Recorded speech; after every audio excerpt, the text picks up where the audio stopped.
Big boss Malayalam season 5 വേണ്ടിയുള്ള കാത്തിരിപ്പിലാണ് മലയാളികൾ. ഏകദേശം ഷോ സംപ്രേഷണം ചെയ്യാനുള്ള മുന്നൊരുക്കങ്ങളൊക്കെ പൂർത്തിയായി കഴിഞ്ഞു എന്നാണ് റിപ്പോർട്ടുകൾ. വൈകാതെ തന്നെ പ്രൊമോ വീഡിയോയും പുതിയ ലോഗോയും എല്ലാം പുറത്തു വരുമെന്ന പ്രതീക്ഷയിലാണ് ആരാധകർ. ഇതിനിടയിൽ ബിഗ് ബോസിന്റേതെന്ന നിലയിൽ ഒരു വീഡിയോ ഇപ്പോൾ സമൂഹ മാധ്യമങ്ങളിൽ കറങ്ങി നടക്കുകയാണ്. പരിപാടിയുടെ പ്രൊമോ എന്ന തരത്തിൽ നടൻ സുരേഷ് ഗോപി ഇൻട്രോ പറയുന്നതാണ് പ്രൊമോയിലുള്ളത്. ദുരൂഹത നിറഞ്ഞൊരു പ്രൊമോ പോലെ സൂചിപ്പിക്കുമെങ്കിലും മോഹൻലാലിന് പകരം സുരേഷ് ഗോപിയാണോ അവതാരകനെന്ന ചോദ്യം ഉയരുകയാണ്. എന്നാൽ ഇതിന് പിന്നിലെ കള്ളത്തരം പുറത്തു വന്നു കഴിഞ്ഞു. സമയം ആർക്കു വേണ്ടിയും കാത്തു നിൽക്കുന്നില്ല, time and space, wait for that എന്നുമാണ് പ്രൊമോ വീഡിയോയിൽ സുരേഷ് ഗോപി പറയുന്നത്. ഇതിന് പിന്നാലെ ബിഗ് ബോസിന്റെ തീം സൗണ്ട് കേൾപ്പിക്കുകയും ചെയ്തു. ഒടുവിൽ ബിഗ് ബോസ് സീസൺ 5 എന്നുകൂടി ചേർത്തിട്ടാണ് പ്രൊമോ വീഡിയോ അവസാനിക്കുന്നത്.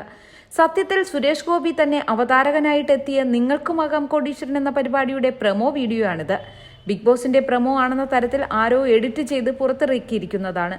മാത്രമല്ല, മോഹൻലാലിന് പകരം സുരേഷ് ഗോപി ഇത്തവണ ബിഗ് ബോസ് അവതാരകനായി എത്തിയേക്കുമെന്ന ധ്വനി കൂടി പ്രൊമോയിലൂടെ പറയാതെ പറയാൻ ചിലർ ശ്രമിക്കുകയും ചെയ്യുന്നുണ്ട്. ഇതോടെ നൂറുകണക്കിന് കമന്റുകളാണ് വീഡിയോയുടെ താഴെ വന്നുകൊണ്ടിരിക്കുന്നത്.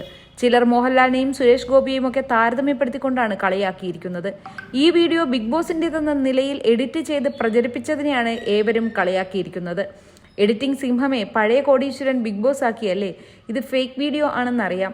എങ്കിലും ഈ വീഡിയോ കണ്ടപ്പോൾ സുരേഷ് ഗോപി ബിഗ് ബോസ് അവതാരകനായി വന്നിരുന്നെങ്കിൽ നല്ലതായനെ എന്നൊരു തോന്നലുണ്ടായി.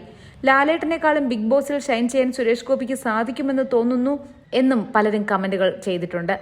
വാക്കുകൾ കൊണ്ട് മത്സരാർത്ഥികളെ മുൾമുനയിൽ നിർത്താൻ മോഹൻലാലിനേക്കാളും കഴിവ് സുരേഷ് ഗോപിക്ക് ഉണ്ടെന്ന് തന്നെയാണ് ആരാധകർ ഒരേ സ്വരത്തിൽ പറയുന്നത്. പലപ്പോഴും മോഹൻലാൽ സോഫ്റ്റായി സംസാരിക്കുകയാണ് പതിവ്. പിന്നീട് ദേഷ്യത്തിലേക്ക് വരുന്നുണ്ടെങ്കിൽ അതിനൊരു താളം പോരാ. സുരേഷ് ഗോപിക്ക് സ്വതസിദ്ധമായ ശൈലിയിൽ ഇതൊക്കെ കൈകാര്യം ചെയ്യാൻ സാധിച്ചേക്കും. സുരേഷ് ഗോപി ശരിക്കും ബിഗ് ബോസ് അവതാരകന്റെ റോൾ അർഹിക്കുന്നുണ്ട്. ഇനി മോഹൻലാൽ പിന്മാറി പകരം ഒരാൾ എന്നൊരു ഓപ്ഷൻ വരികയാണെങ്കിൽ സുരേഷ് ഗോപി മാത്രം മതി. അടുത്തിടെ സോഷ്യൽ മീഡിയയിൽ സമാനമായ രീതിയിൽ ഒരു പോൾ നടന്നിരുന്നു. ബിഗ് ബോസ് അവതാരകന്റെ ഓഫർ വന്നു എന്ന മെഗാസ്റ്റാർ മമ്മൂട്ടി നടത്തിയ പ്രസ്താവനയ്ക്ക് പിന്നാലെയാണ് ആ പോൾ വന്നത്. അതിൽ കൂടുതൽ പേരും മമ്മൂട്ടി വരുന്നതിനെ പ്രോത്സാഹിപ്പിക്കുകയും ചെയ്തിരുന്നു. എന്തായാലും ഒരു മാറ്റം വരണമെന്ന ആഗ്രഹത്തിലാണ് ബിഗ് ബോസ് പ്രേമികളെന്നാണ് കമന്റുകളിൽ നിന്നും മനസ്സിലാക്കുന്നത്.